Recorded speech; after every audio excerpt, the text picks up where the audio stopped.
TVC Rio, aqui a cidadania faz e acontece. TV comunitária direto de Porto Alegre, cobrindo as manifestações em torno do julgamento do presidente Lula. Esse é o boletim número 4, que vai apresentar a você, nosso telespectador, o evento, o ato internacional anti-Davos, que é feito pelo Fórum Social Mundial.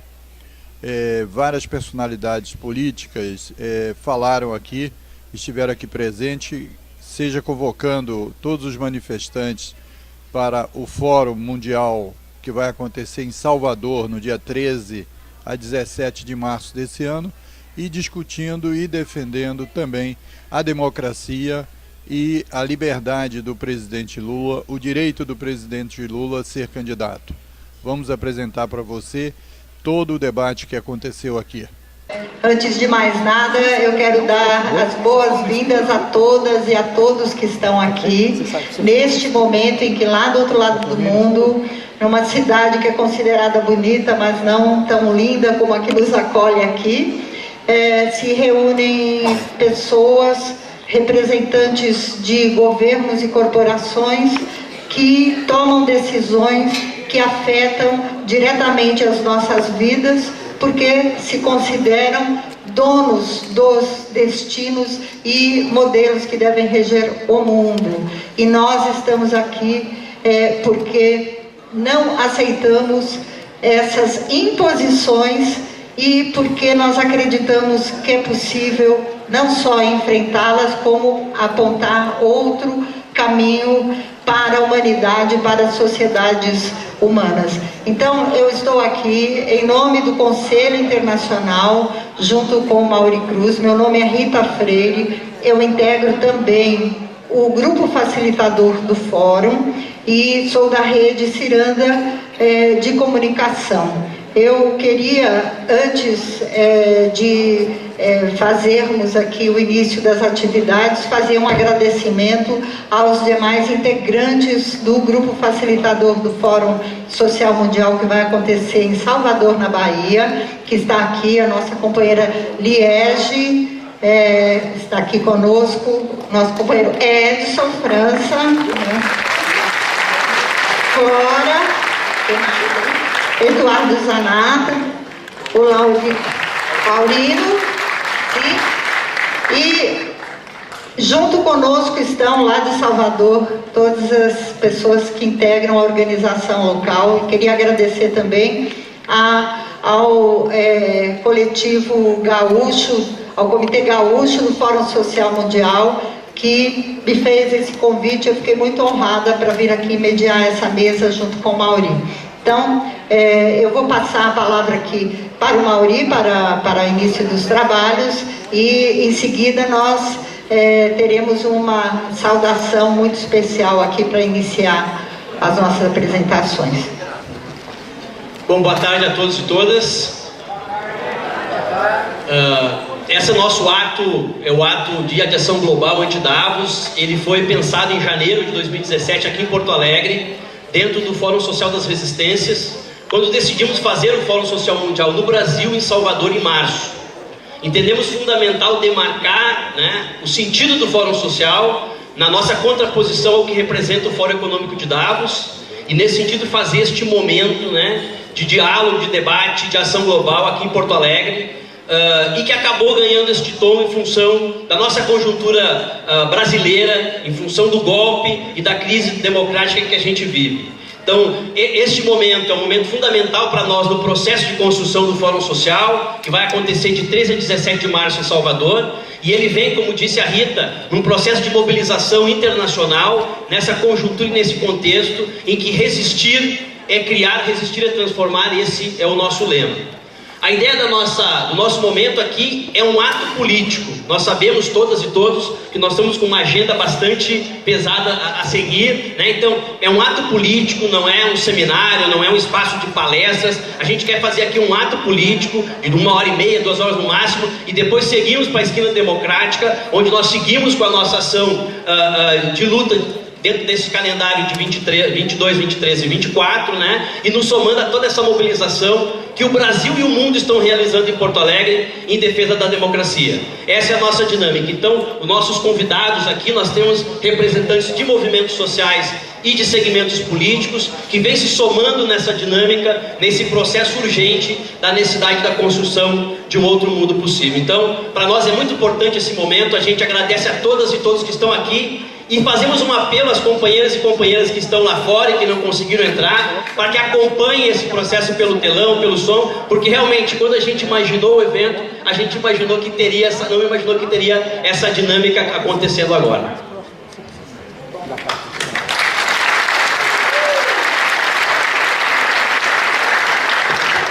Bom, nós vamos convidar aqui para uma saudação o presidente da Assembleia Legislativa do Rio Grande do Sul, o deputado Edgar Preto. Muito boa tarde, prezados companheiros e companheiras. Olívio Dutra me ensinou que o anfitrião, o que recebe, tem que cumprimentar os visitantes. Então eu farei bem rapidamente. A nossa coordenação aqui, o Mauri e a Rita, queridos companheiros, 2 senadores, um gaúcho e um paranaense, acima de tudo brasileiros que nos orgulham muito, o senador Paulo Paim e o senador Requião.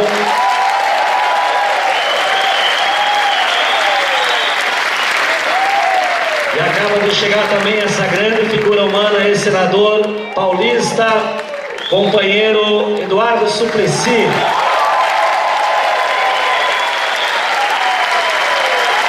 Querida deputada federal Alice Portugal, querida companheira, minha amiga, que dignifica ainda mais esse parlamento com a sua presença, companheira Manuela Dávila, querido professor Dr. Antônio José Avilan Nunes, da Universidade de Coimbra em Portugal, seja bem-vindo, querida companheira, presidente da UNE, Mariana Dias, bem-vinda de novo ao nosso Rio Grande. Queridos companheiros da coordenação do CONAN, aqui saúdo Gilberto Leal, que representa a todos. Querida companheira representante do MST, Elenir Martins.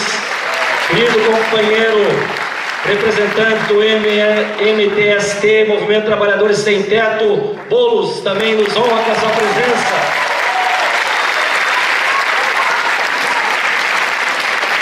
Companheiro Lindbergh Faria está descendo lá do gabinete parlamentar da presidência, ex-ministra, ex-senadora Ideli Salvati, também seja bem-vindo. Queridos companheiros, Silvino Rec, Raul Carrion, Jussara Cori, ex-deputados dessa casa. Querido companheiro, ex-ministro, ex-deputado federal, ex-vice-governador do Rio Grande, companheiro Miguel Rosseto, e que seja futuro. Estimados companheiros e companheiras, sintam-se todos vocês saudados, os que estão aqui dentro do teatro, os que estão lá de fora, que não teve espaço aqui dentro. Estamos aqui, amigos e amigas, numa casa democrática, onde estão homens e mulheres eleitos pelo voto da população. E é por isso que, ao contrário de meses atrás, que aqui para votar alguns projetos do Executivo, foi determinado a colocação de grades, de cerco, e quando as grades físicas de ferro não eram suficientes, aqui dentro do parlamento teve a brigada militar, a tropa de choque, para impedir gaúchos e gaúchas de entrarem. Na minha posse eu disse, enquanto eu for presidente, pela minha origem, da onde eu venho, essa cerco, nem grade e nem polícia. É por isso que eu me orgulho em receber todos vocês. É por isso que eu me orgulho em receber aqui o ex-governador e ex-ministro Jacques Wagner. Está aqui conosco, seja bem-vindo, companheiro. Espero, sinceramente, que nenhuma outra coincidência estranha como hoje de manhã aconteça nessa casa, que faltou luz aqui e em mais 21 prédios de Porto Alegre apenas. Eu formalizei agora um pedido ao presidente da Companhia de Energia do nosso estado, a CE, que me diga tecnicamente o que houve, que só faltou luz aqui e em mais 21 prédios. Companheiros e companheiras, me orgulho da presença de vocês da Assembleia sediar esse encontro, em contraponto ao Fórum Social de Davos. Aqui uma preparação para o Fórum Mundial em Salvador. E a nossa capital, Porto Alegre, que mais uma vez está sendo olhada pelo mundo, foi sede do Fórum Social Mundial para orgulho de todos nós. Por isso, em nome desse presidente e certamente de todos vocês e de outros milhares, nosso protesto, nosso repúdio a esse prefeito de Porto Alegre que achou que para cá viria baderna, para cá viria bagunça, não convive com o povo do nosso país, não conhece o nosso estado, não conhece as características do nosso povo de Porto Alegre. Aqui estamos, de cabeça erguida, para dizer: se não tem prova, não tem crime. Se tem uma Constituição brasileira, ela é única. Não pode ser uma pro Temer, pro golpista, ilegítimo, corrupto. Não pode ter uma pro Aécio Neves e não pode ter outra pro Lula. Nenhum brasileiro é condenado sem prova. Que a justiça seja justa, porque nós não faremos lutar Lula de novo com a força do povo. Muito obrigado.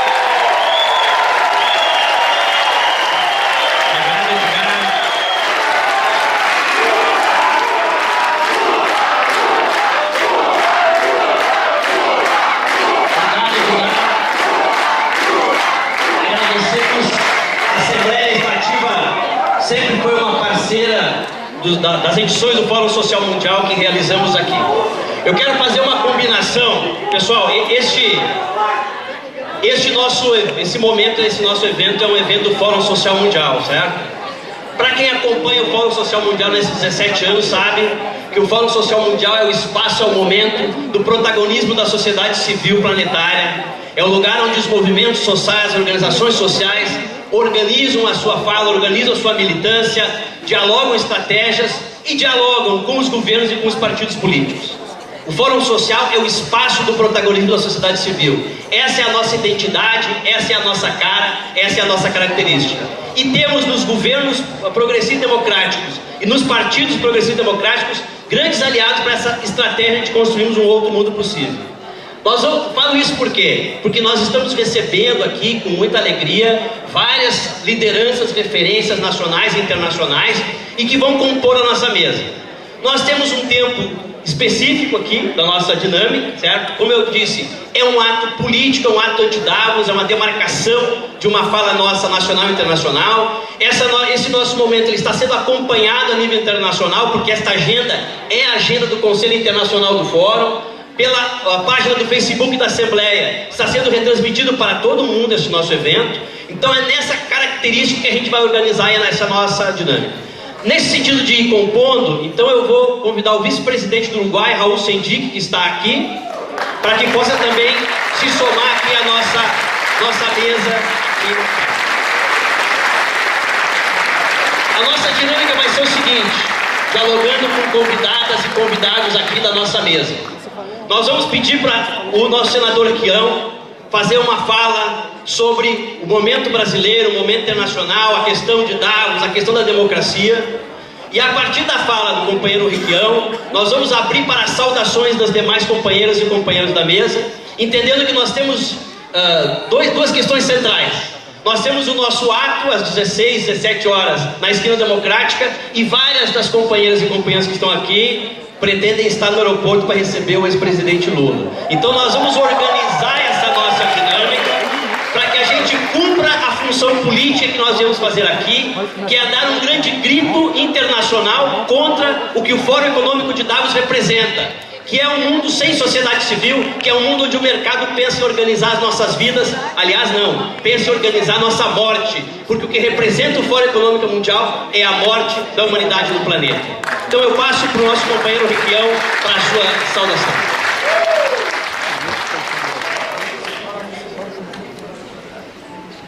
Vale, Requião!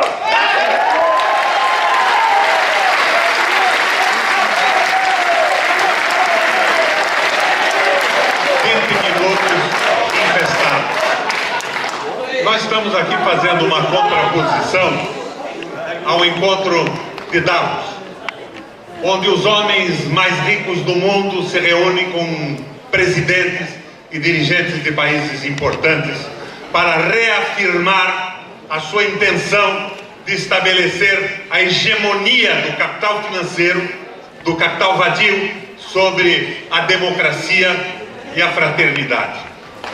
Eu estava aqui pensando em Davos e me recordava de um trecho de uma peça de Shakespeare, Henrique V e a Batalha de Agincourt.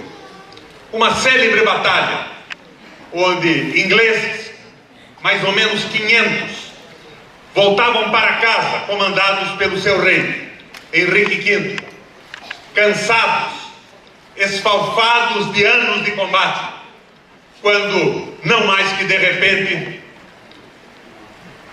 numa região que era dominada pela vista do Palácio de Agincourt, deviam enfrentar 16 mil franceses, descansados, montados, munidos de armaduras e das armas modernas na época. A derrota era evidente, a derrota era eminente, e alguns dos soldados ingleses cansados pensavam em desertar. Henrique V reúne a sua tropa e faz um discurso sério, dizendo o seguinte: aqui, conosco, neste momento, estão os ingleses que deveriam estar. E aqueles que conosco aqui, na véspera dessa batalha, não estiverem, se arrependerão até a morte por não terem estado. A superioridade francesa era tão fantástica que os franceses se recusaram à guerra, à batalha esperada naquele dia. No dia seguinte, com suas armaduras e os seus cavalos avançaram. Mas os ingleses, engenhosamente, haviam inundado uma campina na frente do bosque em que se abrigavam. Colocaram grandes estacas na entrada do bosque e utilizaram pela primeira vez nas batalhas da época o arco e a flecha, que eram instrumentos de caça até então exclusivamente usados por camponeses. Cavalos com armaduras, soldados armados, quando penetraram na área inundada, imediatamente começaram a afundar. E na água elevada, os soldados franceses morriam como um formigueiro fumigado.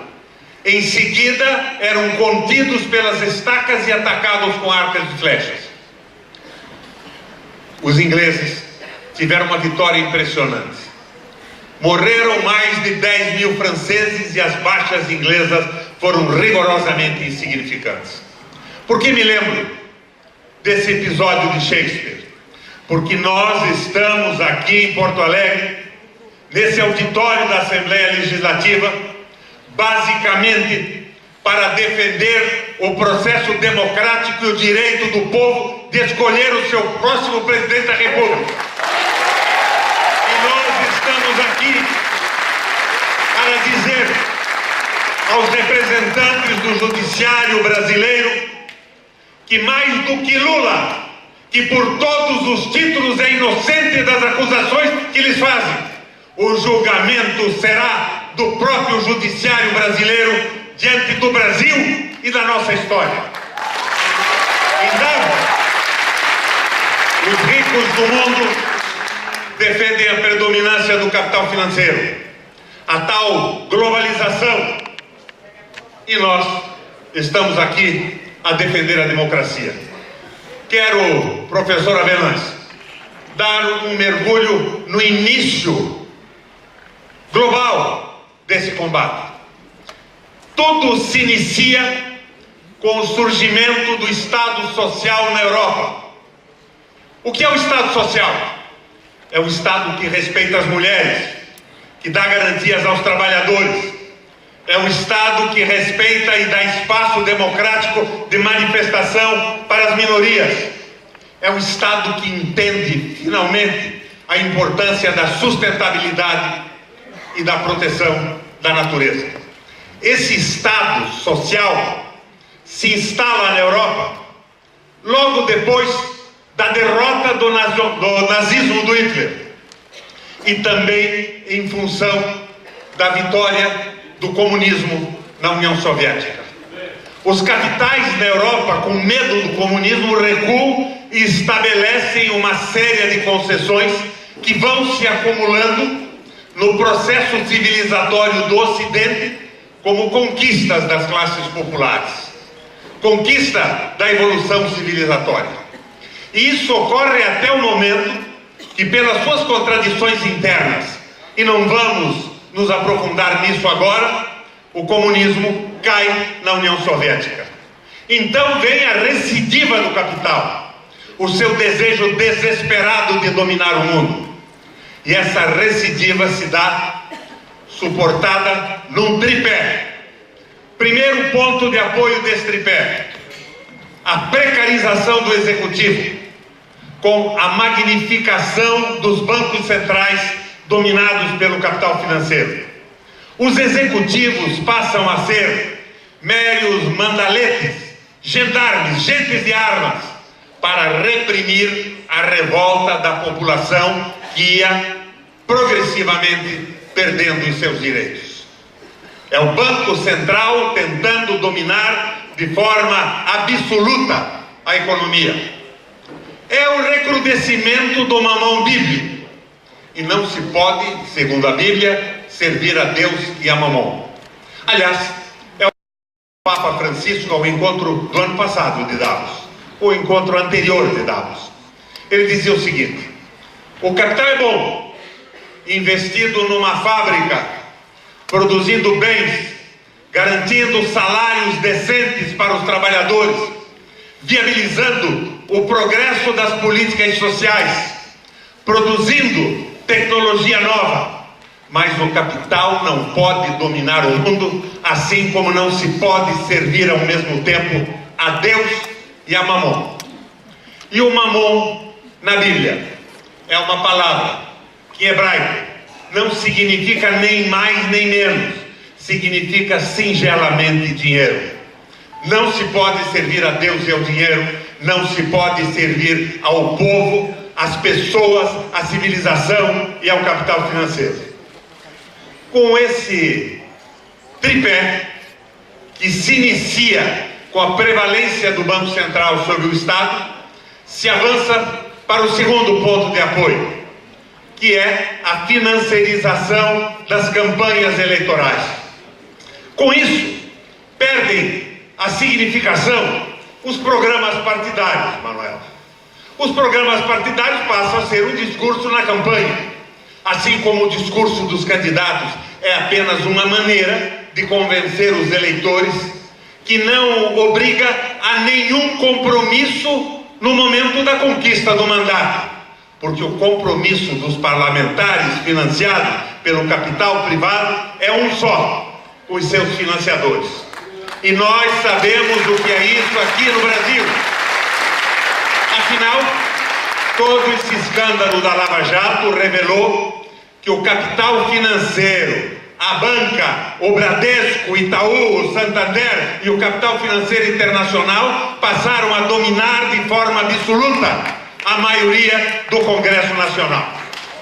Este é o segundo ponto de apoio do tripé da recidiva do capital financeiro para se afirmar sobre o Estado social e toda a evolução das políticas civilizatórias. O terceiro ponto de apoio é o mais crucial desse processo todo. É a precarização do trabalho. É o trabalho semi-escravizado. É a redução dos salários, o aumento da carga horária e o fim da previdência pública, que passa a ser assumida pela banca privada, que deseja manejar essa massa brutal de recursos para os seus próprios investimentos e o seu processo de dominação associado à privatização do processo eleitoral. Tracei para vocês exatamente o quadro que ocorre no Brasil. No Brasil, essa proposta liberal do capital financeiro veio através de um projeto chamado Ponte para o Futuro, apresentado pelo Temer e formulado por economistas e sociólogos ligados aos grandes bancos, ligados ao capital financeiro nacional e internacional. E eu apresentei para vocês uma visão dramática desse processo. Mas como se pode sair dessa crise que nos encontramos? Me permitam fazer um mergulho na história recente da economia de muitos países. A Alemanha com a nova política econômica, os Estados Unidos com o New Deal e o Japão na associação do Estado com o Keidarei. Na Alemanha, a crise foi superada por uma associação do Estado com os grandes capitais. E conta a lenda que a inflação acabou numa semana e em 6 meses não havia mais desemprego. Grandes investimentos públicos, enquanto aqui no Brasil se proíbe por 20 anos qualquer tipo de investimento público. Uma loucura completa. Quem comandou esse processo foi um alemão chamado Hjalmar Sachs, Horace Greeley Hjalmar Sachs, que era um economista liberal, mas no dia que assumiu o comando da economia recessiva da Alemanha, se transformou num alemão.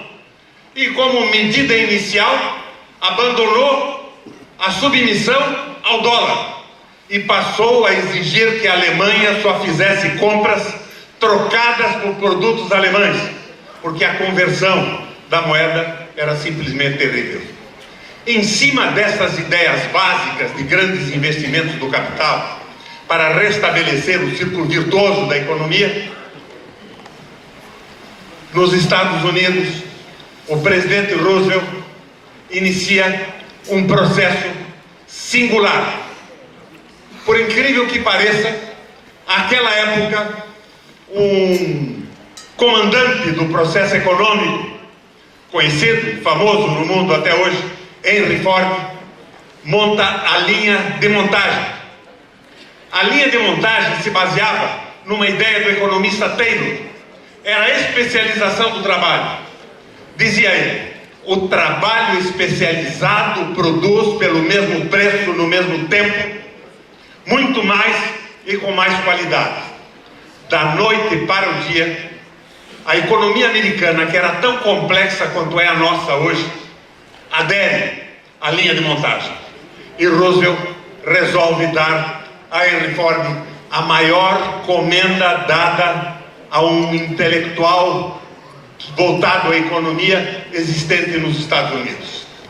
Ford recusa a honraria, recusa dizendo que a linha de montagem iria inviabilizar a saída dos Estados Unidos da recessão, porque a produção aumentava de uma forma ciclópica, mas não havia possibilidade de consumo.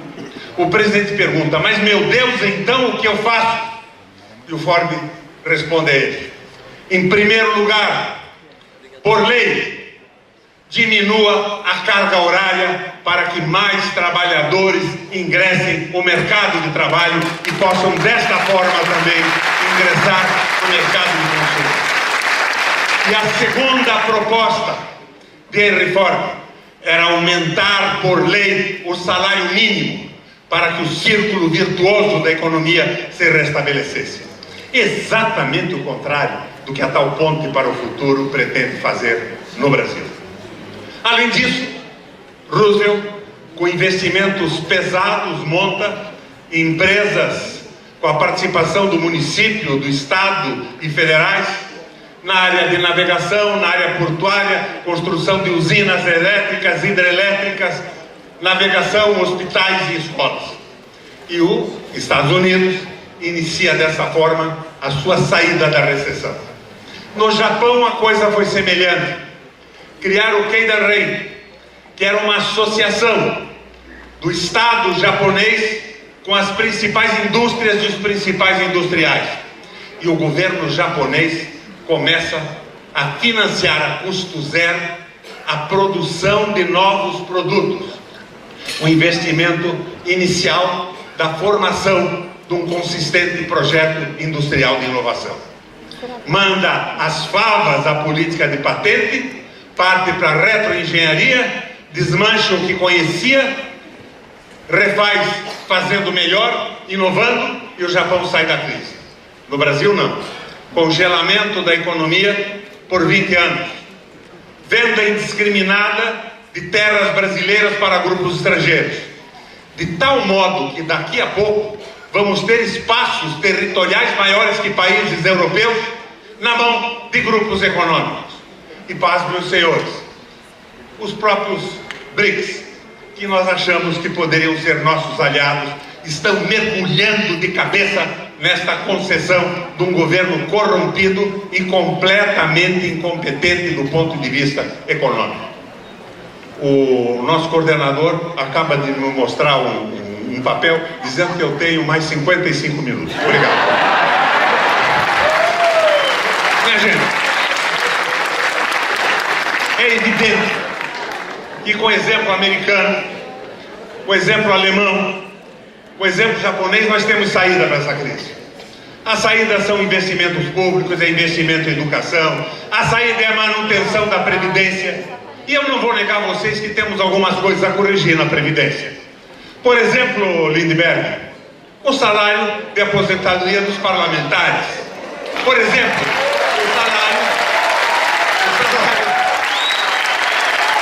os salários de aposentadoria do Ministério Público, dos juízes, que ultrapassam o teto a cada momento. Sim, temos algumas coisas a transformar, mas nenhuma para acabar com a segurança da Previdência Pública. Bom, vai daí que ontem ou antes de ontem, fontes do Departamento de Estado norte-americano confessam publicamente que há um tempo atrás já haviam resolvido utilizar o combate à corrupção em outros países para o fim de estabelecimento da hegemonia e do domínio do capital norte-americano no mundo. Minha gente, o combate à corrupção no Brasil entusiasmou a todos nós no começo. Lindbergh e Alice da Mata estão aqui, o Paim. Eu saudei em prosa e verso o começo da Operação Lava Jato. Até o momento que todos começamos a perceber que a finalidade não era a corrupção. Se a finalidade fosse a corrupção, o José Serra não estava solto, muito menos o Aécio Neves. O governo Temer já teria caído, mas de repente, não mais do que de repente, para evitar que esse processo de dominação do capital financeiro seja interrompido, resolve, em cima de uma brincadeira, acusar o presidente Lula de ter recebido um apartamento em pagamento de favores. Eu sei exatamente o que foi isso.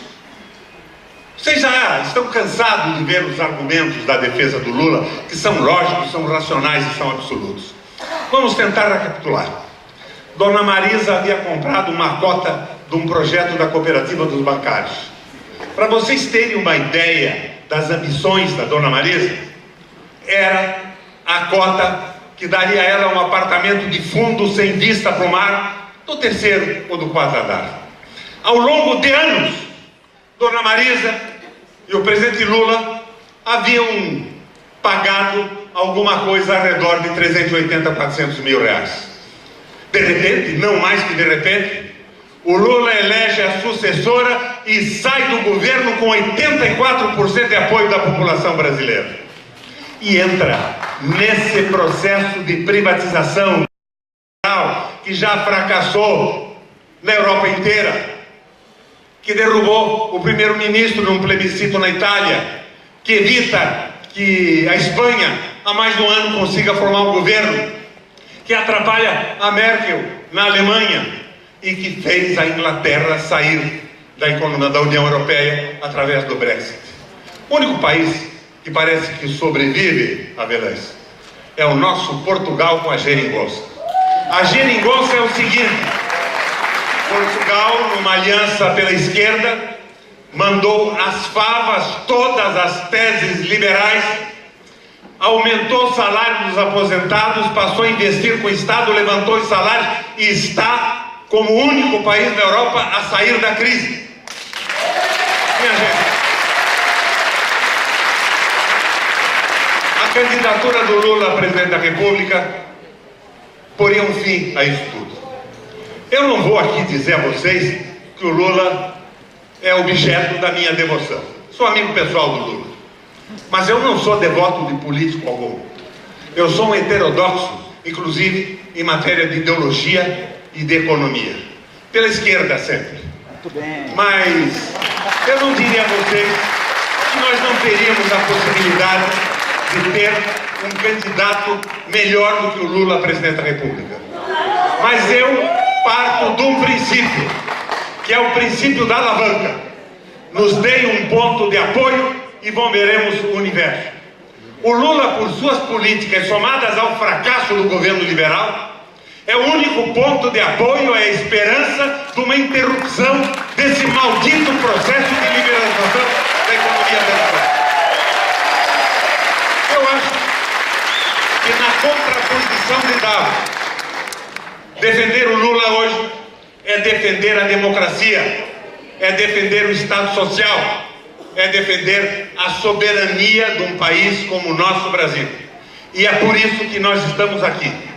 E mais do que o requião, estourando o tempo contra a opinião da coordenação, o que vale nesse encontro é a presença e a força de vocês aqui em Porto Alegre, dizendo não, dizendo que o Brasil quer de volta a sua dignidade e que a possibilidade do presidente Lula disputar a próxima eleição presidencial numa frente ampla, nacionalista e progressista, não pode ser tomada do povo brasileiro.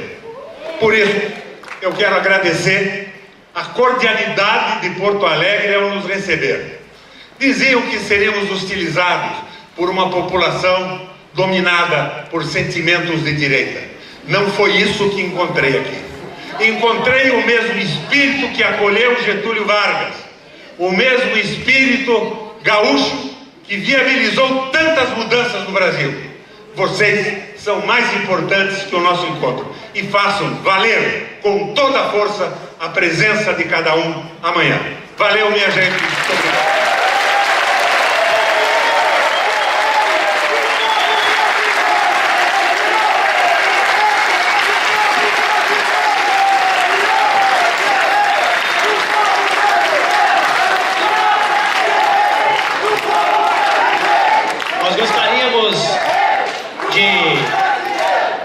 Primeiro, dizer que nós temos várias representações internacionais aqui, da Venezuela, da Bolívia, da Argentina, do Uruguai. Nós temos representações sindicais dos movimentos sociais desses países. Nós queríamos fazer uma saudação especial às companheiras e companheiros que estão do lado de fora da Assembleia, sentados no chão, acompanhando esse debate, interagindo esse debate nacional. A gente agradece a paciência e a compreensão em função desse processo, mas estamos todas e todos juntos nessa dinâmica de fazer o nosso ato anti-Davos. Nós temos vários deputados e deputadas federais e estaduais que estão aqui. Nós temos o nosso governador Wellington, do Piauí. Nós vamos citando as pessoas na medida do possível, né, nesse nosso evento. E eu imagino, não sei se do lado de dentro ou do lado de fora, estão aí as rádios comunitárias que se articularam para fazer uma cobertura em rede e levando para todos os estados brasileiros,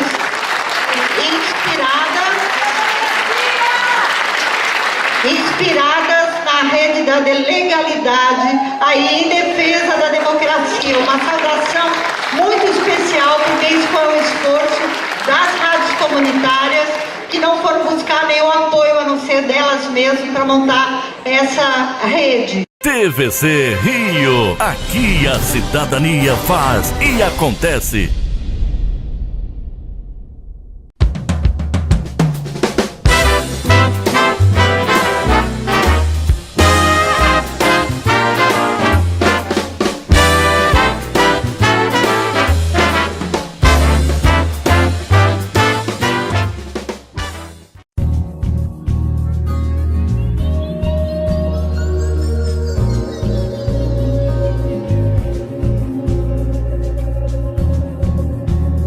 todo o mundo, as riquezas culturais e naturais do Brasil são reconhecidas e admiradas por seu valor excepcional.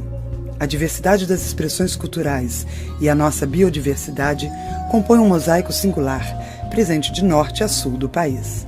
O nosso patrimônio é diverso e pode ser identificado em celebrações, expressões artísticas, tradições alimentares, paisagens culturais, parques naturais e conjuntos urbanos.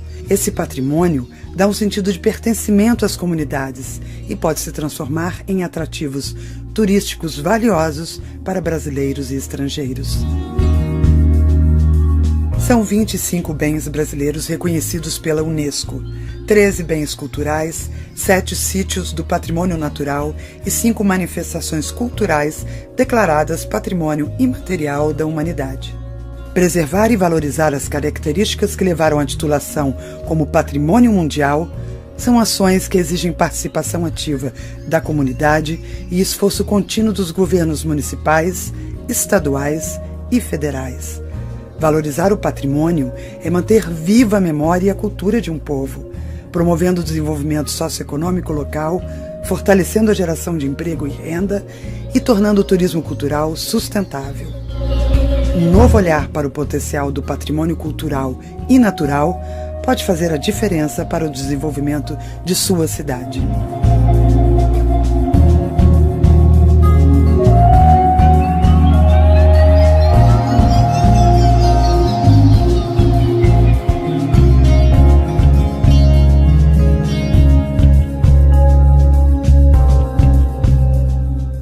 TVC Rio, aqui a cidadania faz e acontece.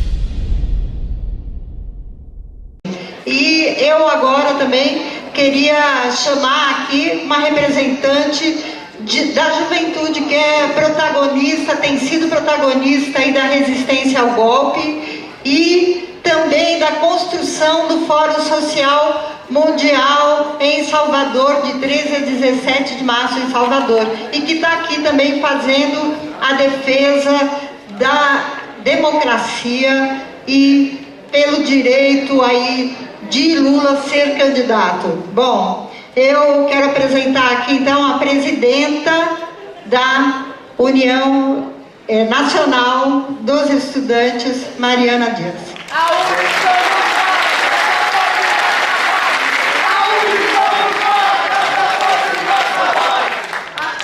Bem, boa tarde a todos e a todas. Tem muitas autoridades, muita gente importante aqui presente. E quero saudar todo mundo. Não dá para falar o nome de um por um, porque já chegou Lídice, já chegou governador, já chegou Suplicy, e a gente acaba perdendo muito tempo saudando a mesa, mas quero falar da importância de uma construção como um Fórum Social Mundial, promover um ato como esse aqui em Porto Alegre, porque traz as lentes do mundo para o problema e para a dificuldade que o Brasil vive. E eu acho que é importante que esse fórum também ele tenha a capacidade de despertar cada vez mais a solidariedade entre povos, que é uma das missões do Fórum Social Mundial. E nesse momento, pelo momento delicado e por tamanha truculência que o nosso país tem vivido, o Brasil precisa de solidariedade internacional. Porque quando querem rasgar a Constituição de um país e quando querem e tentam fazer com que o judiciário possa ser o grande poder que manda e desmanda, inclusive na política e nas decisões do povo, isso é estado de exceção, isso é estado de ditadura. E ainda que não queiram falar sobre isso, eu acho que os movimentos sociais precisam falar sobre isso. O estado de exceção que existe no Brasil hoje é perverso. O estado de exceção de querer calar e criminalizar a política para dizer que políticos não podem ser candidatos a presidente da República por estarem bem nas pesquisas é grave e precisa ser denunciado.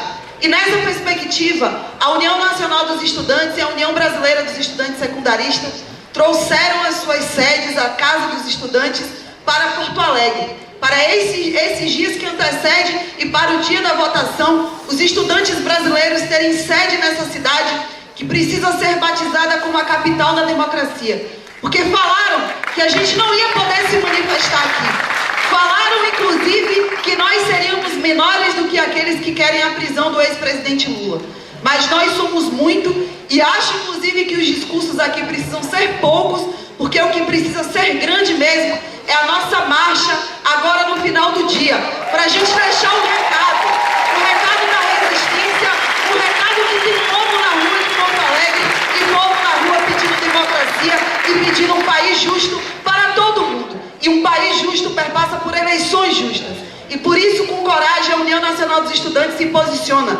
Nós queremos que Lula tenha o direito de ser candidato a presidente da República e não admitimos nenhum julgamento sem provas e de forma injusta, muito menos a prisão de um homem que até então é inocente. Porque se Moro e se o TRF4 não tem capacidade de comprovar que Lula tem algum envolvimento com qualquer que seja escândalo, ele é inocente e o povo brasileiro precisa levantar para dizer que as eleições é o mais alto grau de instância da democracia do nosso país e ela precisa ser garantida de forma intacta e justa.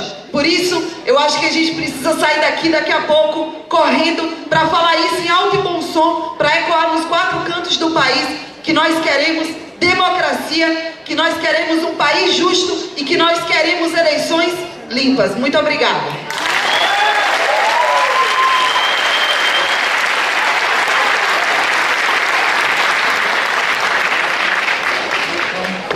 Guilherme, vamos?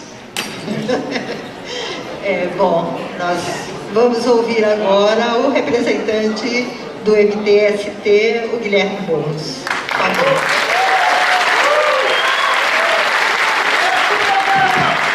Boa tarde a todas e todos. Boa tarde à mesa, aos organizadores do Fórum Social Mundial aqui em Porto Alegre. Hoje aqui em Porto Alegre se junta a luta pela democracia com a luta por direitos.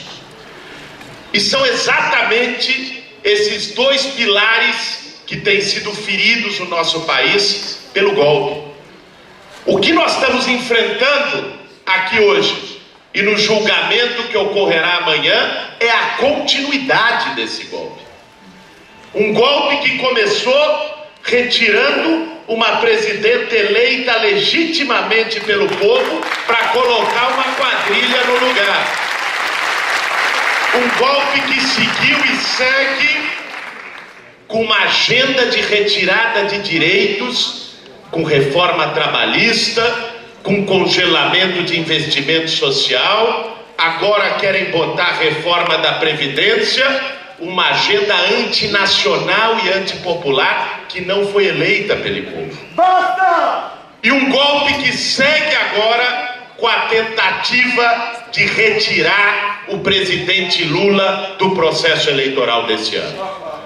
Retirar o candidato mais popular em qualquer pesquisa a partir do tapetão do judiciário. Isso é golpe. É uma condenação sem qualquer prova, sem qualquer crime. É uma condenação política em que um juiz lá de Curitiba, que não tinha sequer competência para julgar o processo, este juiz vestiu a camisa de chefe de partido político, se comportou como acusador e condenou o presidente Lula sem nenhuma prova. Amanhã o TRF4 vai poder decidir se segue com essa farsa ou se interrompe essa farsa. Se segue com a aplicação do golpe no nosso país ou se... O que está em jogo nesse momento é a luta pela democracia. E é também o enfrentamento aos retrocessos aos direitos sociais. Por isso, foi importante e muito oportuno que se estabeleça essa sessão do Fórum Social Mundial aqui em Porto Alegre, na ocasião do julgamento. Nós estamos diante de uma encruzilhada. E nessa encruzilhada, a questão não é se gosta ou não se gosta do presidente Lula. O que está em jogo aqui é o futuro da democracia no nosso país. E é isso que nós temos que defender com unhas e dentes nas ruas de todas as formas em que for necessário. A lição que é preciso aprender desse processo, desse golpe, de tudo o que estão fazendo, é que não basta a gente fazer a disputa dentro das instituições. Cada vez mais a gente derrotar esse projeto vai depender da nossa força e da nossa presença de rua nos 4 cantos desse país. E é isso que nós temos que fazer nesse momento, aqui em Porto Alegre e em cada cidade brasileira. Esses dias foram lá o pessoal do MBL Lindbergh, lá para casa do Lula, financiados, querer encher boneco, querer fazer provocação. A nossa resposta foi juntar o povo da ocupação, o povo sem medo de São Bernardo, e enxotar eles de lá. E é assim que nós vamos ter que fazer.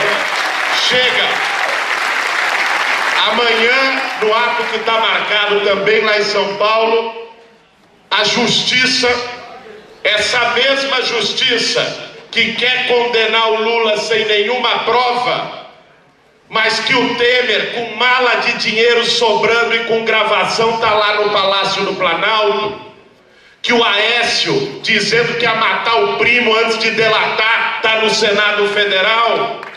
Essa mesma justiça disse que nós não vamos poder ir para a Avenida Paulista amanhã, que vai fechar a avenida para nossa manifestação.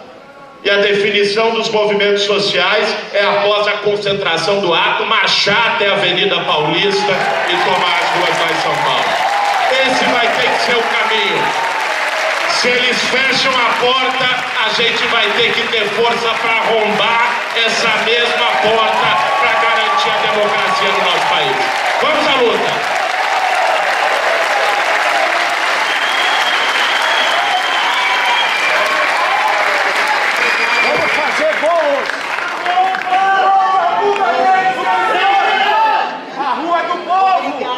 Obrigada, Boulos. A luta do movimento Sem Teto tem nos inspirado por essa tomada das ruas que nós estamos precisando reaprender a fazer juntos, né? E eu queria agora chamar a nossa querida deputada Alice Portugal.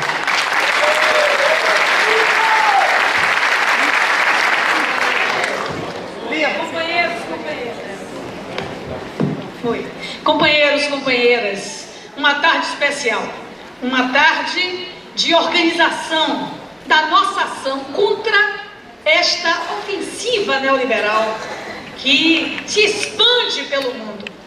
A pesquisa da Oxfam no Brasil, encomendada para Davos, fórum que contestamos, deu conta de que os 82% da riqueza gerada entre 2016 e 2017, ficou com 1% mais rico da população mundial.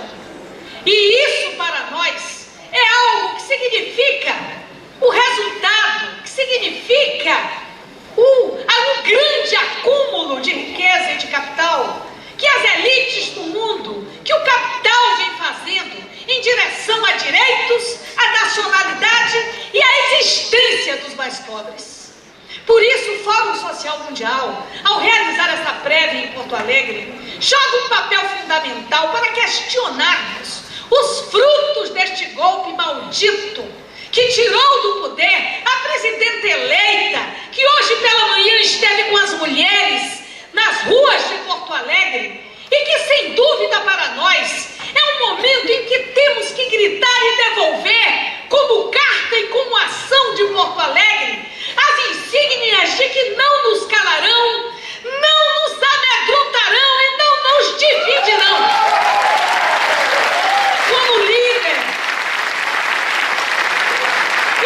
de uma pequena bancada, mas ruidosa bancada do PCdoB, na Câmara dos Deputados, nós temos nesse momento a sensação de representar a todos que se rebelam, a todos que resistem do plenário, daquele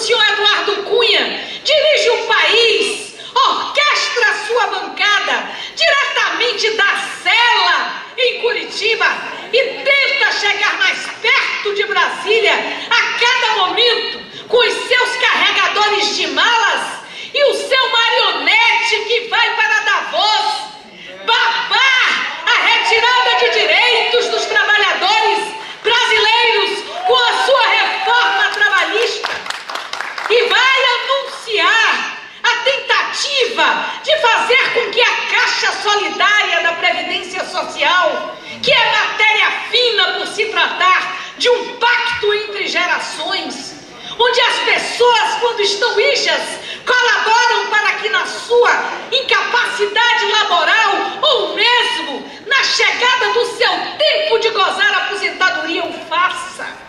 A reforma da Previdência é o texto mais cruel, é um escárnio contra os trabalhadores, as mulheres, especialmente as mulheres negras que são o subsolo da pirâmide social brasileira pela imposição desta elite.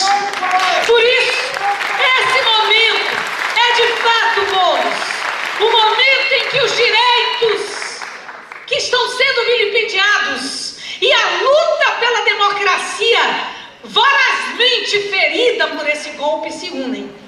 Este encontro suprapartidário, internacional, amplo, é um encontro que deve significar essa amálgama, que é a única liga que poderá fazer com que viremos o jogo no Brasil, com que possamos fazer com que o Brasil tenha de volta nas mãos do seu povo a capacidade de orientar-se por si próprio.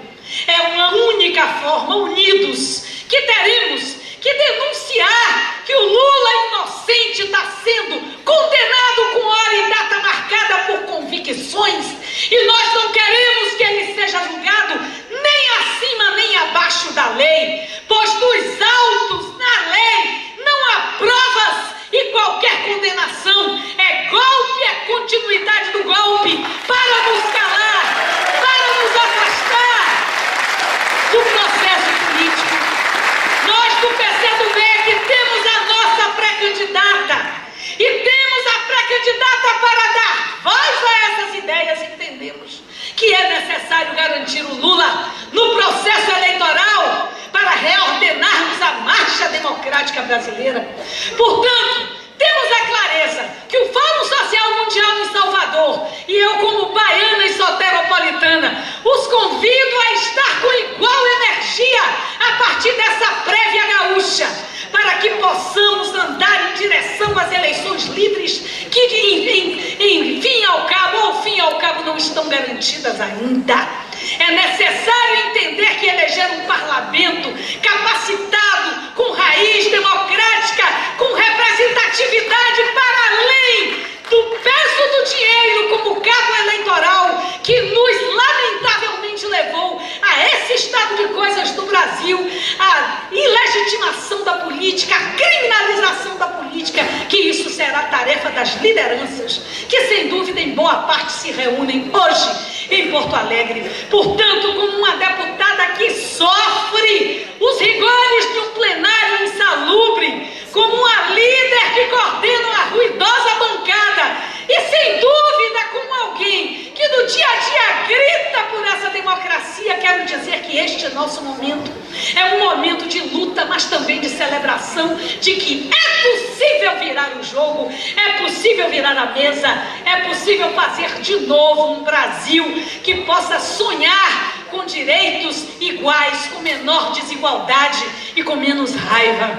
E Chico Buarque nos disse esse ano, com muita clarividência, a raiva, filha do medo, a raiva, mãe da covardia. Eles têm medo de Lula e de todos nós, por isso tanta raiva. E eles promovem a covardia, porque não têm a coragem de nos enfrentar de frente, de perguntar ao povo se quer de novo o sabor da liberdade, o sabor dos direitos. Portanto, vamos entender que é possível trabalhar consciências, corações. É preciso fazer com que a população, a cada dia, em cada porta, compreenda a política como ferramenta de transformação social e que possamos efetivamente constituir neste processo político uma nova morada para as ideias avançadas, para desigualdades sociais, para o retorno dos direitos trabalhistas, para o impedimento dessa reforma da Previdência e para a garantia que o Lula esteja na chapa, na urna das eleições. Não à criminalização da política. Viva a democracia! Viva Porto Alegre! Forte abraço e vamos ao Fórum Social Mundial.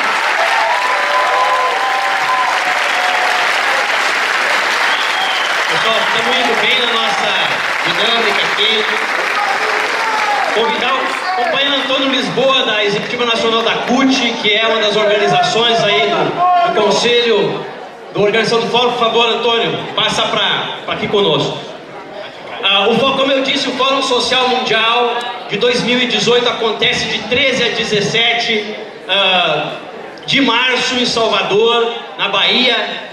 O debate, a discussão dentro do Conselho Internacional para a realização do Fórum em Salvador, na Bahia, teve a ver com o caráter político que representa fazer um Fórum Social Mundial no Brasil, nessa conjuntura, e fundamentalmente pelo protagonismo das mulheres, dos movimentos dos povos de matriz africana, da juventude e dos povos indígenas. E nós contamos com o apoio desde o início do governo do Estado da Bahia. Então passo aqui o nosso ex-governador e secretário Jacques Wagner para fazer a sua fala. Bom, boa tarde, companheiras e companheiros. Boa tarde, lá na Bahia a gente responde. Aê! Para animar a tropa. Bom, gente, antes de falar propriamente, eu não resisto a contar um caso, porque eu queria cumprimentar todo mundo aqui, mas é muita gente. E aí, se eu for cumprimentar todo mundo, gasta muito tempo. Então, eu vou contar um caso só para animar um pouquinho a nossa militância, de um prefeito de interior que toda vez que ia para uma reunião, ele cumprimentava um por um de todo mundo que estava aqui no palco. Depois ainda ficava identificando alguns na plateia. E o assessor disse para ele: o prefeito, assim isso demora muito, entra logo no assunto. Fica um negócio chato, mais de meia hora cumprimentando todo mundo. Aí o cara falou: como é que eu faço? O senhor vai numa escola, fala professores e alunos. Vai no hospital, o senhor fala médicos e pacientes.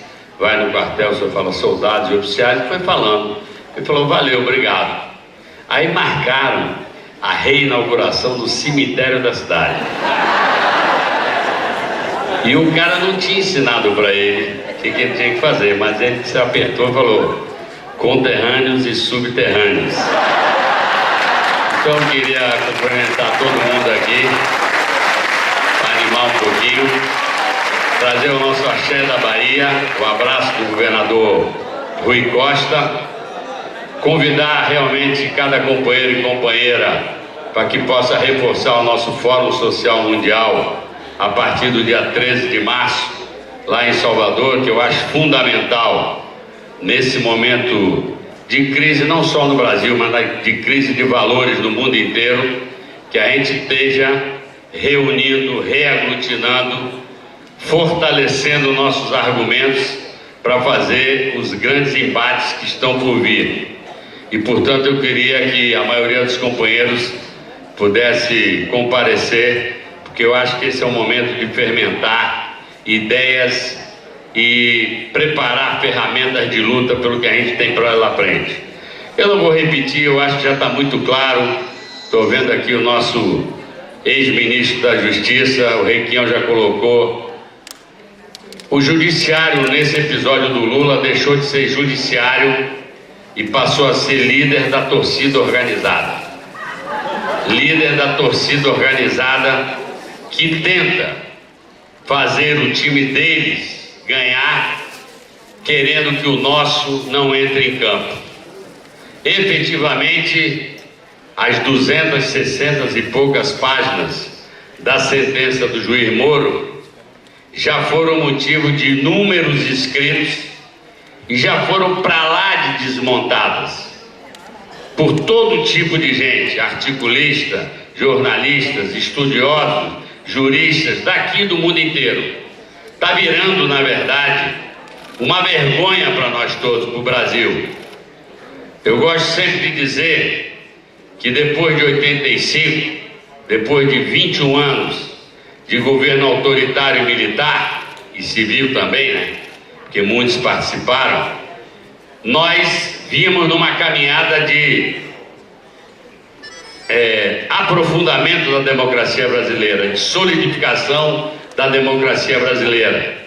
2016, a gente já comemorava 31 anos de democracia ininterrupta, que na República Brasileira já foi o maior período de democracia ininterrupta. E os conservadores, os liberais, como queiram chamar, eu não acho que aqui no Brasil a gente tem elite, a gente tem ricos, porque o cara, para ser elite, precisa pensar no seu país.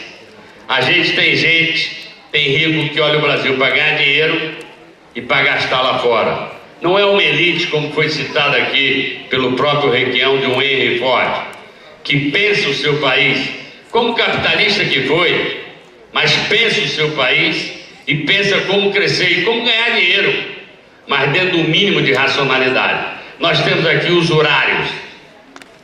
Então, é importante que a gente perceba que depois da vitória da Dilma, os caras entraram em desespero. Era a 4ª derrota, olhavam para 18, seria a 5ª derrota, será a 5ª derrota, com certeza será a 5ª derrota. E no desespero deles, começaram a inviabilizar a caminhada do segundo governo da Dilma. Não preciso explicar para vocês o cemitério de direitos sociais que esse governo virou, o cemitério da inteligência nacional, o cemitério da base industrial brasileira, o cemitério de sonhar o sonho que estava começando a virar realidade, de a gente ser um país mais justo e mais igual para todos. Ao contrário, aprofundam as desigualdades. 5 famílias têm o patrimônio de 100 milhões de brasileiros. 5 famílias têm metade do patrimônio nacional. É a maior taxa de desigualdade do mundo. Então, o diagnóstico nós já temos. A tentativa de interdição do Lula é a tentativa de interdição da democracia.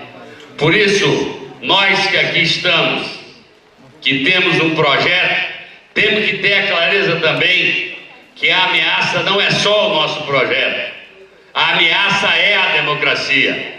E, portanto, como todo governo golpista ou sem legitimidade, nós temos que ter a capacidade de transbordar daqui, porque há inclusive hoje, e não é ruim, ao contrário, é bom para nós, setores conservadores democráticos que já condenam a tentativa de golpe de interdição. E nós precisamos ganhar cada vez mais as ruas. Estamos ganhando. É claro o volume de pessoas que se associa à nossa indignação, dentro e fora do Brasil. Então nós estamos precisando de rua, cada vez mais rua, porque democracia não se constrói no gabinete. Democracia a gente constrói na rua, na praça, na fábrica, na escola e na igreja. Quebrando as portas, como o Boulos falou, ou sem quebrar as portas. Aí depende do jogo, a gente não pode antever. Nós temos que ter a capacidade de ir para a rua e contagiar o Brasil na luta pela democracia. E depois nós vamos fazer a luta de 2018. Lula presidente, não tem plano A, B, C ou D. Nós só temos plano L, é Lula presidente.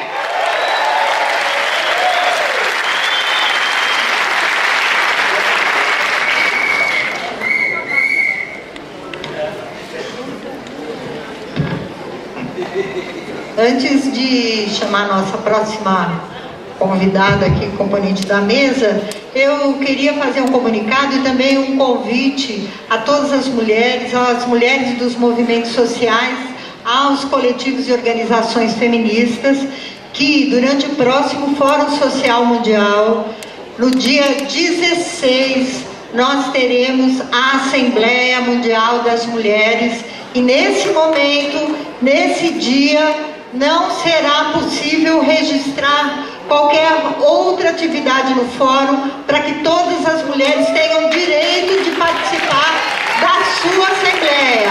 Então, nenhuma organização que estiver pretendendo fazer alguma coisa, pense em fazer no dia 16 e chamar suas mulheres, porque elas virão para a Assembleia Mundial das Mulheres e nós queremos que as mulheres dos movimentos e organizações juntem-se a nós para a construção da pauta política dessa Assembleia. Então, eu aproveito então para passar a palavra para a nossa companheira representante do MST, que está conosco nessa caminhada, Eliane Moura, já convidando para vir construir junto conosco a Assembleia Mundial das Mulheres do Fórum Social Mundial.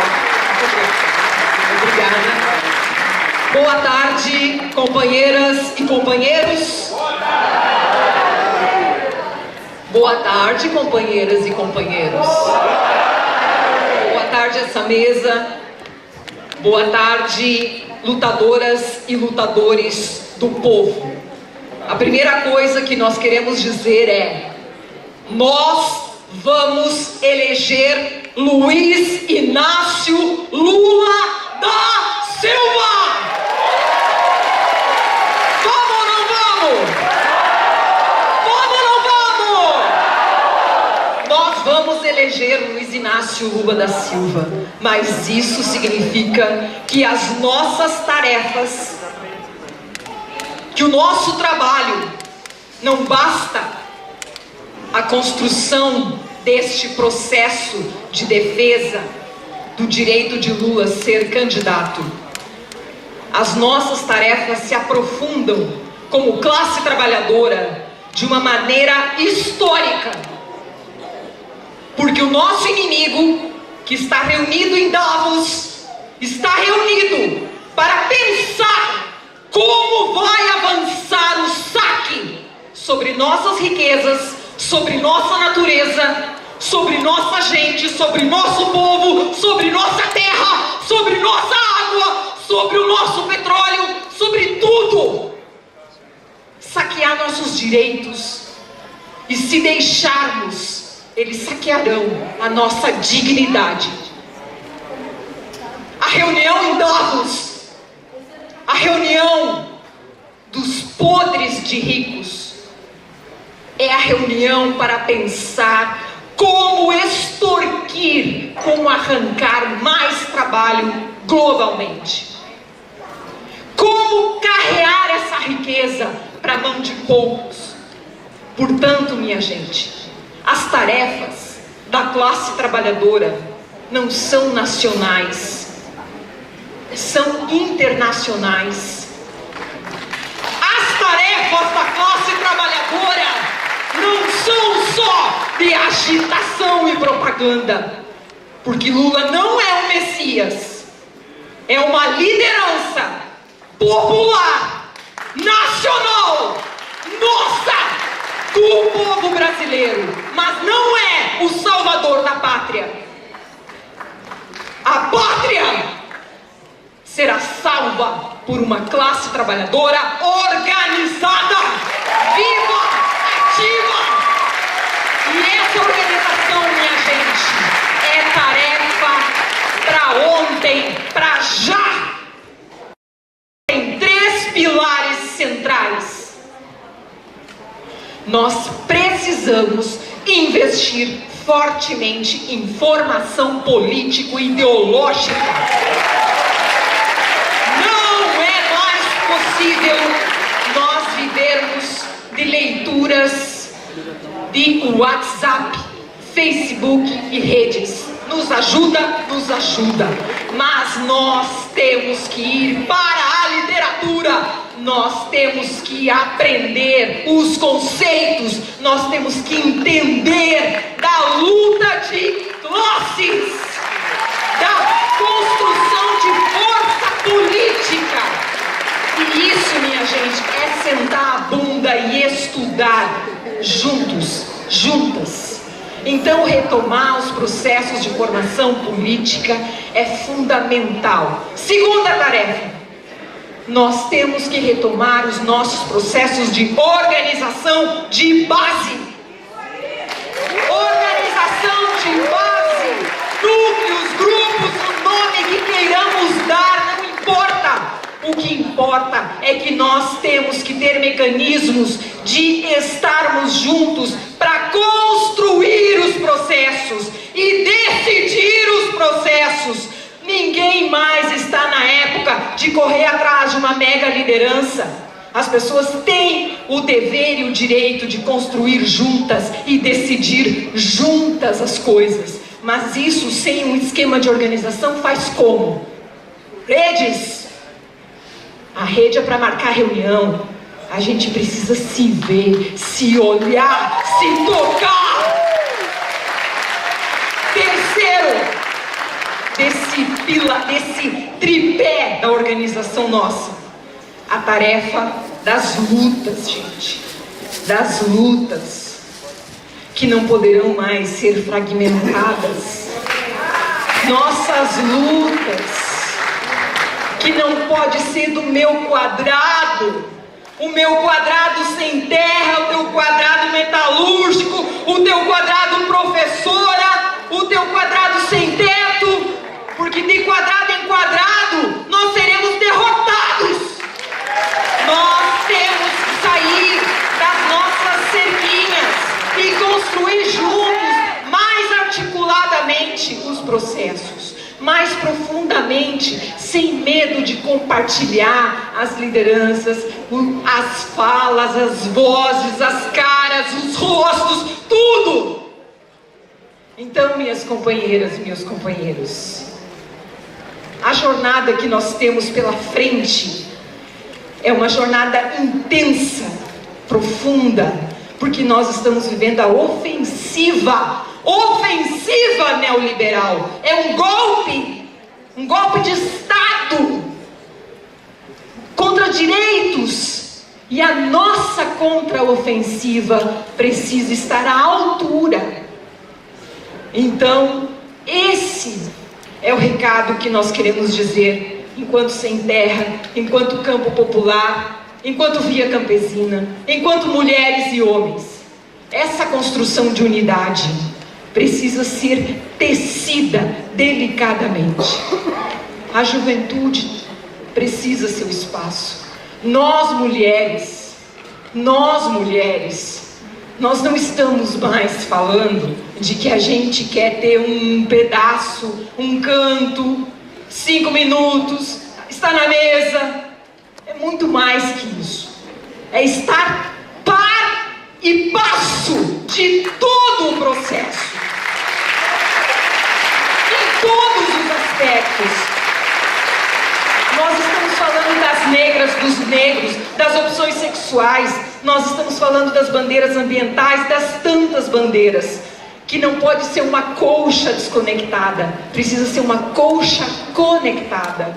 Bem costurada, bem amarrada, com muito carinho, com muita solidariedade, com muito respeito, uns pelos outros, umas pelas outras. Esse trabalho, essa luta, essa jornada é por tudo. Se nós olharmos para o Lula agora, nós estamos falando dos 400 anos, nós estamos falando da escravidão, nós estamos falando da ofensa, nós estamos falando da superexploração, porque o Lula é uma síntese. O Lula é uma síntese da nossa cara, do nosso sangue, da nossa história, da nossa gente. Por isso que o Lula é insuportável para a classe dominante. Ele é intolerável. E é por isso que o Lula nos desperta o que há de melhor em nós. Porque ele é uma síntese. É um símbolo. E símbolos a gente não larga nunca. Símbolo é nosso. Símbolo é da nossa carne. E com isso, eu quero convidá-los e convidá-las a que a gente grite juntos. o que a gente costuma gritar nas nossas atividades. E quando a gente fala pátria livre, nós estamos falando livre de tudo isso, de toda essa tranqueira que o capitalismo nos impõe. Mas também a gente está dizendo que a gente está dizendo livre porque é a construção de um projeto popular, democrático e popular. Então eu vos convido e vos convido a ficarmos em pé e gritarmos: venceremos para essa grande pátria livre! Pátria livre! Pátria livre! Pátria livre! Seremos milhões!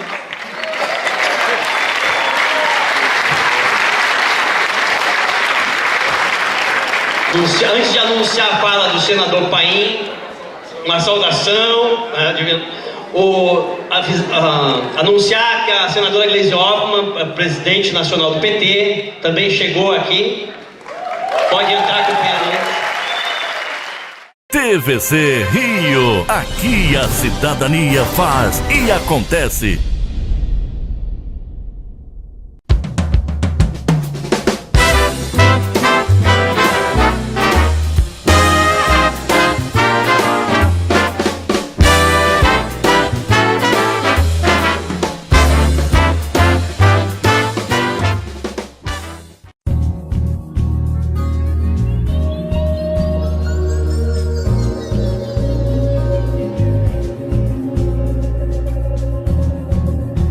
Em todo o mundo, as riquezas culturais e naturais do Brasil são reconhecidas e admiradas por seu valor excepcional.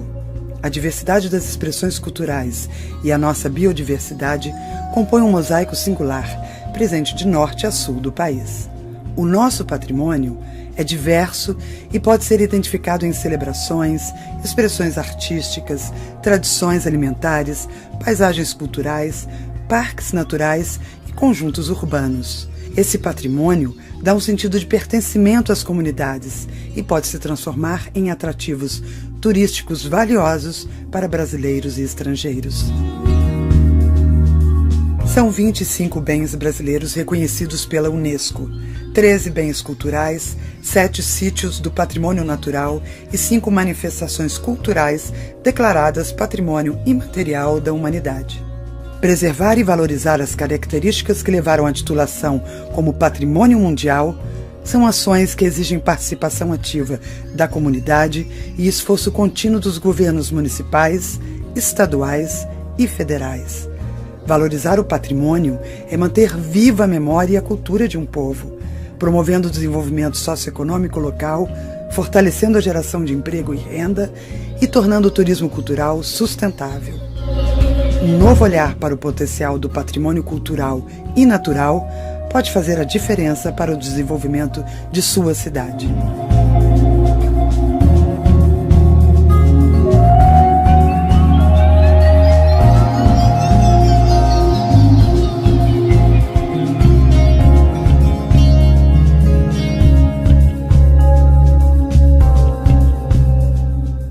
TVC Rio, aqui a cidadania faz e acontece. Companheiro Paim, vai fazer a saudação tradicional, né, Paim? 2 minutos. Eu prometi 2 minutos. Primeiro dizer boa tarde, amigos e amigas. Dizer também para vocês que eu sei o esforço que todos vocês fizeram para estar aqui. Seja de ônibus, alguns de carro, de avião, e outros vieram do interior e vimos o MST naquela bela caminhada para estar hoje aqui. Vocês são efetivamente os nossos líderes. Sem vocês, nós aqui, senadores, governadores, deputados federais, estaduais, mesmo líderes sindicais, não somos nada. Por isso, palma esta militância que faz a diferença no Brasil e no mundo.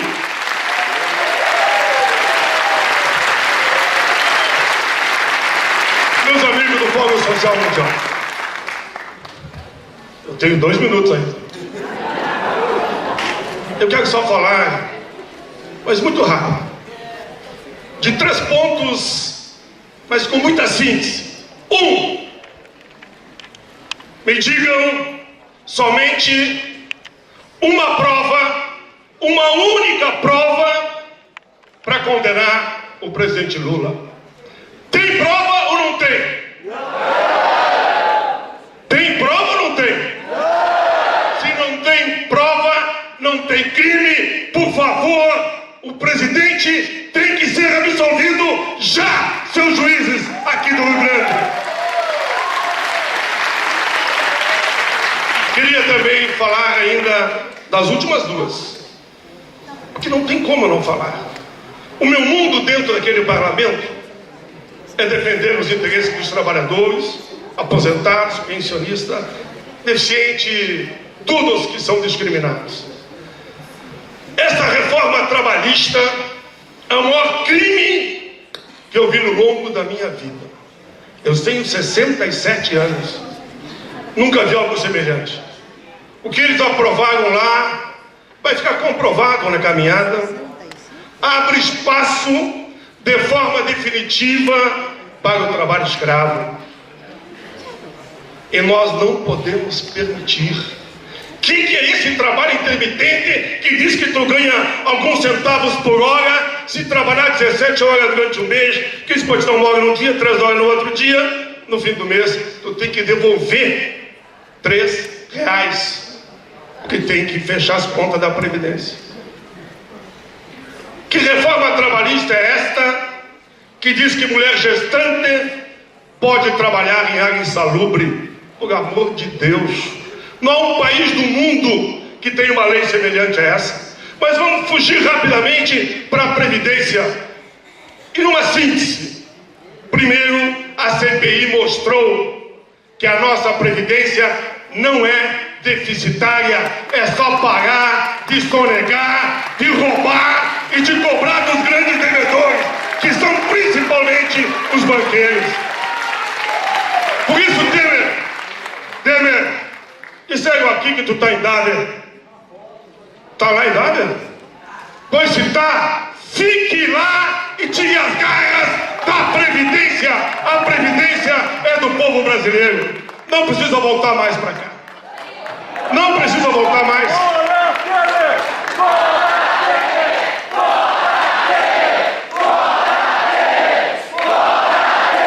Agora,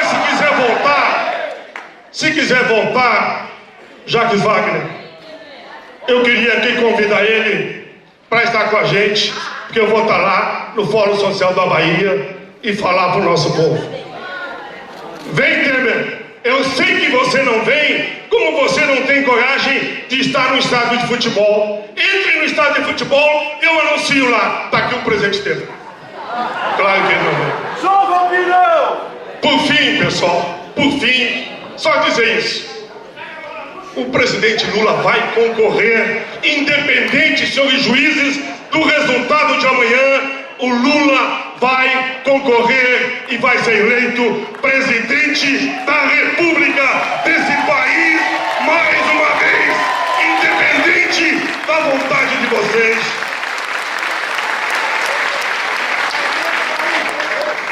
Meus amigos, não esqueçam, eleger o presidente Lula é importante, mas aquele Congresso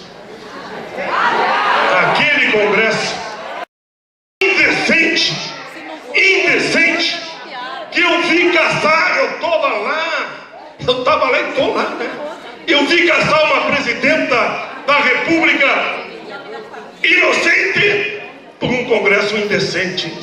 E eu perguntei ainda há poucos dias para alguns senadores e deputados: por que caçaram a presidenta? Tu lembra? A maioria nem lembra mais. Ah, foi uma tal de pedalada. Então me explica o que é pedalada. Ah, eu vou saber o que é pedalada. Eles fizeram bicicleta. Onde nós estamos, pessoal? Por isso, a presidenta Dilma não está aqui.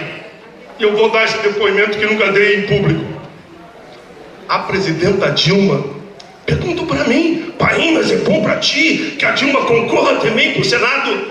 A Dilma escolhe o cargo que ela quiser aqui no Rio Grande. Eu tenho muito orgulho de caminhar do lado dela, se for necessário, para o Senado, para deputado, aquilo que ela quiser. Aquilo que ela quiser. Volta a Dilma, aquilo que ela quiser.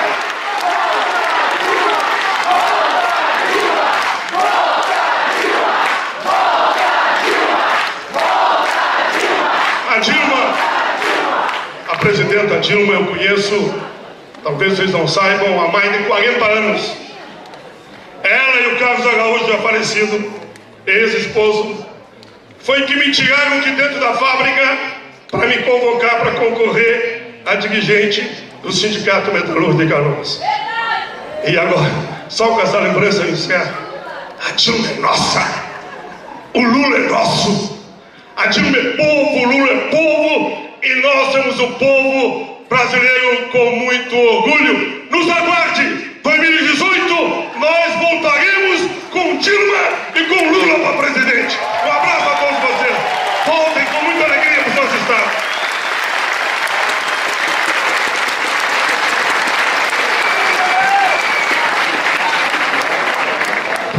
Pacientemente, a nossa companheira Manuela Dávila, que além de ser uma liderança, a liderança da juventude, excelente comunicadora, eu sou sua fã, e também está aí como pré-candidata num processo em que ela quer também a presença e o direito de Lula ser candidata, não é, Manuela?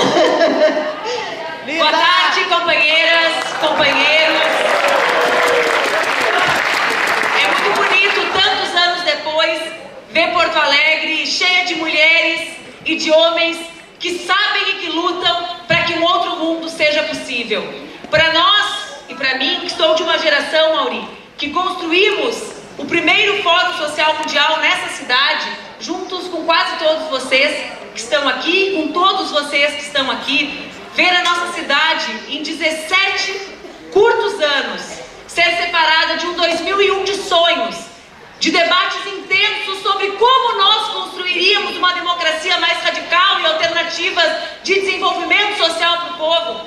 Ver essa Porto Alegre, que antes ainda tinha sido da legalidade, que antes ainda tinha sido do orçamento participativo, mas que naquele 2001 era Porto Alegre dos sonhos, e que esboçou os primeiros governos, senador Requião, democráticos e populares do nosso continente, aquela Porto Alegre que contagiou o mundo, é hoje a Porto Alegre marcada pela judicialização da política, a Porto Alegre marcada pelo debate que é muito mais profundo, e é isso que nós temos que ter a convicção e dizer aos quatro ventos, é muito maior do que a hipótese do Lula ser ou não ser candidato, porque Lula ser ou não ser candidato é reflexo da judicialização da política e da não necessidade da democracia para o neoliberalismo celebrado em Davos no dia de hoje. Quando nós defendemos e gritamos que Lula tem o direito de ser candidato porque ele é inocente, porque não há provas, nós estamos dizendo que as saídas que nós queremos construir, que nós sonhamos construir para a crise, são as saídas radicalmente democráticas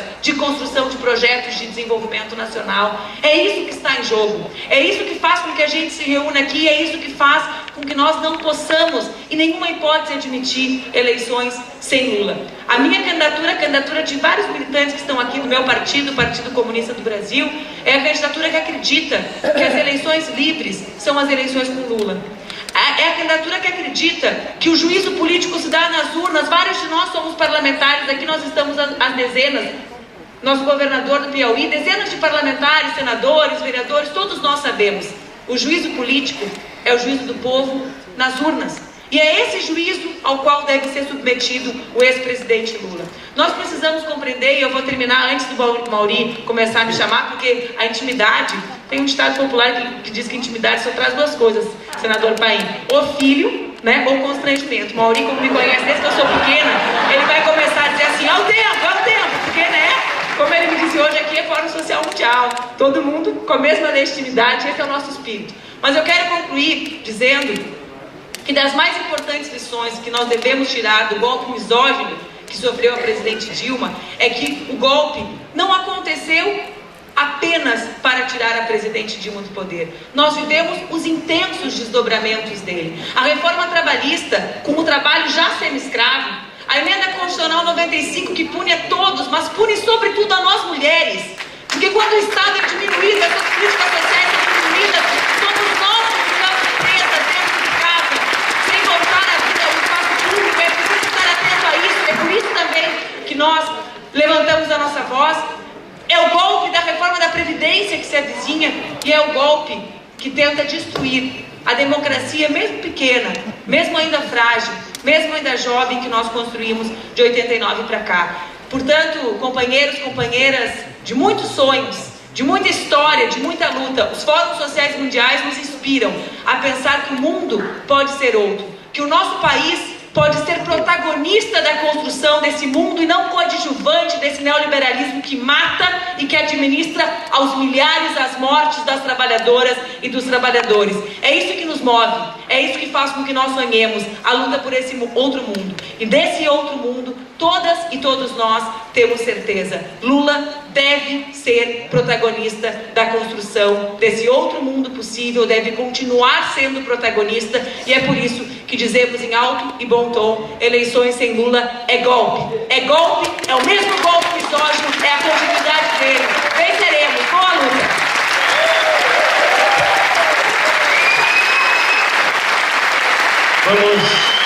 Estamos indo bem, pessoal, nós já estamos bem ansiosos e ansiosos para descer para a nossa esquina. Vamos ouvir o professor Antônio Nunes, da Universidade de Coimbra e do Partido Comunista de Portugal. Boa tarde a todos. É um privilégio estar aqui convosco. Vinha preparado para uma sessão de reflexão e tinham-me dado 15 minutos para eu ler um texto. Não vou fazer essa maldade, mas sabe bem, para um velho como eu, estar aqui a respirar a juventude que se respira nesta sala. Dir-vos-ei do texto que tinha apenas isto, transcrevendo um jornal inglês que é um dos faróis do neoliberalismo. Os que protestam contra a globalização têm razão quando dizem que a questão moral, política e económica mais urgente do nosso tempo é a pobreza do terceiro mundo. E têm razão quando dizem que a onda de globalização, por muito potentes que sejam os seus motores, pode ser travada. É o facto de ambas as coisas serem verdadeiras que torna os que protestam contra a globalização tão terrivelmente perigosos. Isto foi escrito em 2000, agora continua a ser ainda mais válido. E quero dizer-vos que, como reconhece este texto, os motores da globalização neoliberal podem ser parados, ou mesmo postos a andar em marcha atrás. A inevitabilidade da globalização neoliberal é um mito. A tese de que não há alternativa é um embuste. Temos, porém, uma luta difícil pela frente, porque, ao contrário do que também nos querem fazer crer, o neoliberalismo não dispensa o Estado. Exige um Estado forte e está a exigir, praticamente, um Estado de tipo fascista. Porque é disso que se trata. Mesmo na Europa, se quer fazer passar pela mãe da democracia, os partidos fascistas já estão no governo na Polónia, na Hungria e na Áustria. E as democracias assim chamadas da Europa colocaram os nazifascistas no governo da Ucrânia. Por todo o mundo se vai sentindo o cheiro de formas para fascistas. Aquilo que aconteceu com o reitor de Santa Catarina é uma dessas manifestações. Uma história que li quando era estudante. Um inquisidor da Inquisição torturava barbaramente um acusado. Um outro inquisidor, impressionado com a violência da tortura, perguntou-lhe: mas qual foi o crime que ele cometeu? Resposta do torturador: não sei, ele ainda não confessou. O reitor de Santa Catarina não teve tempo de confessar. Torturado moralmente, pôs termo à vida. Eu diria que foi uma morte matada. E é lamentável se não forem chamados à justiça, se não forem condenados os responsáveis por essa morte. Diria também que um processo deste tipo de tortura moral é aquele que está a ser vítima o cidadão Luís Inácio Lula da Silva. Condenam-no sem crime, condenam-no sem provas, apontam-no à opinião pública como culpado. A minha convicção é de que se um amigo perguntar a esses juízes: mas afinal, que crime ele cometeu? o juiz, como o inquiridor torturador, dirá: não sei, ele ainda não confessou. Nem vai confessar. É uma luta difícil que temos pela frente. Mas deixem-me valer-me de um dos vossos, ou de um dos nossos, o Chico Buarque, que em tempos de ditadura sonhava e cantava o seu sonho impossível, porque acreditava nele e nos apontava o caminho. É um caminho que não é fácil, é o caminho da luta. Lutar quando é fácil ceder, canta o Chico. Negar quando a regra é vender. E o mundo vai ver uma flor brotar do impossível chão. Este não é o chão do impossível, este é o chão possível. Muito obrigado, boa luta.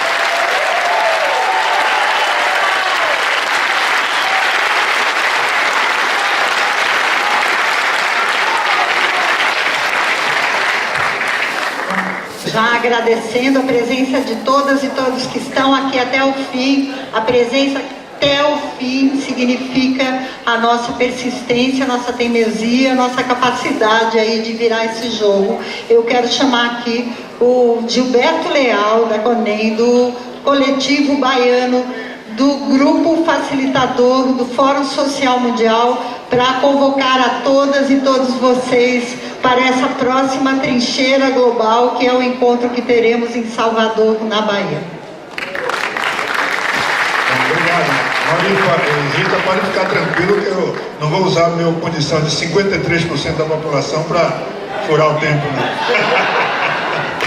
Bom, de luta, o momento é necessariamente de rebeldia. Eu sei que nem todos podem se rebelar com a intensidade que necessitamos nesse momento.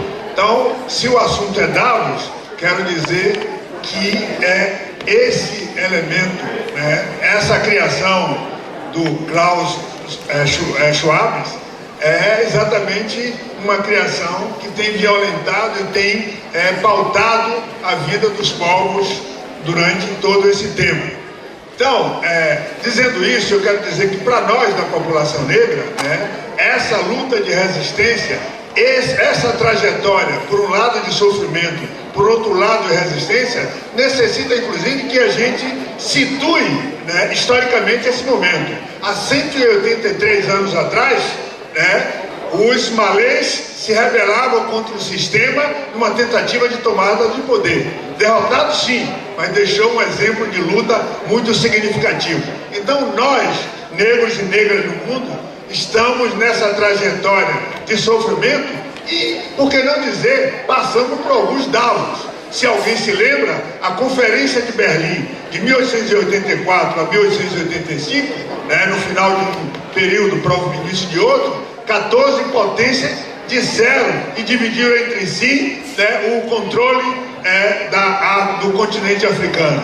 Então, né, isso aí foi um Davos para a África. Então, nós, negros e negras, entendemos a importância da luta. Tem um velho provérbio sancófago que diz o seguinte: precisamos olhar para o passado para entender o presente e projetar o futuro. Então, nós, né, entendemos a importância dessa trajetória de luta e é dessa trajetória que temos que tirar exemplo para a nossa rebeldia do momento atual, desse momento em que precisamos ir para o enfrentamento. E se não for para o enfrentamento, vamos continuar subjugados aos ditames de Davos, seja desse de hoje, seja dos Davos que já aconteceram há quase meio século atrás, quando essa potência, né, que nos oprime foi criada. Então nós não podemos, né, abrir mão, não podemos dar nenhum passo atrás. O momento é de resistência, o momento é um momento de retirada de direitos e, sendo assim, nós temos que entender o nosso papel de resistência, e os negros e negras têm feito isso ao longo da história. Quando na Constituição do Império, a primeira Constituição brasileira, nos negou a cidadania, nos negou o direito, inclusive, à educação, de lá para cá, nós sofremos e resistimos. E esses exemplos de luta é o que nos faz manter esse compromisso de realmente enfrentar os poderes constituídos, seja nesse país, seja em todo o mundo, né? A trajetória, né, da agenda de luta em 2018, ela é grande e precisamos cumpri-la. Aqui estamos convidando o Fórum Social Mundial de 13 a 17 de março. Mas antes do Fórum Social Mundial, em Caracas, vamos ter a Assembleia dos Povos. Então precisamos entender essa agenda.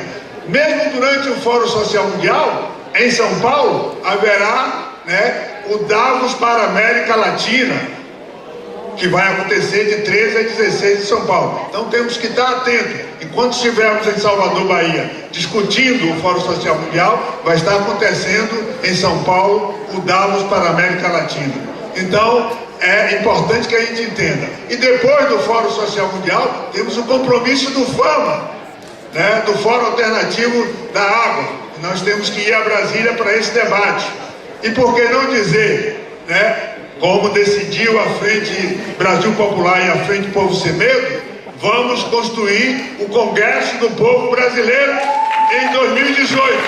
Porque essa trajetória, essa agenda de luta só vai ser forte se nós estivermos com esse compromisso. E para encerrar, para a Mauri não passar um papelzinho aqui para mim, porque eu também quero ir para a rua, que lá é nosso lugar, quero dizer o seguinte: no meu pensamento, mais vale o sofrimento e angústia entre vitórias e derrotas de que o marasmo da acomodação alienante a serviço dos opressores. Obrigado. TVC Rio, aqui a cidadania faz e acontece.